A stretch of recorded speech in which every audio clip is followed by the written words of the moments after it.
at the Estabrook Dam site, and we are demolishing the last section of the gated spillway today.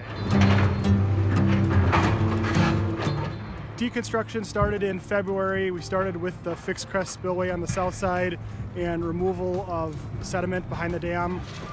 Last week we moved to the gated structure, which is on the north side, and that's been demolished this week.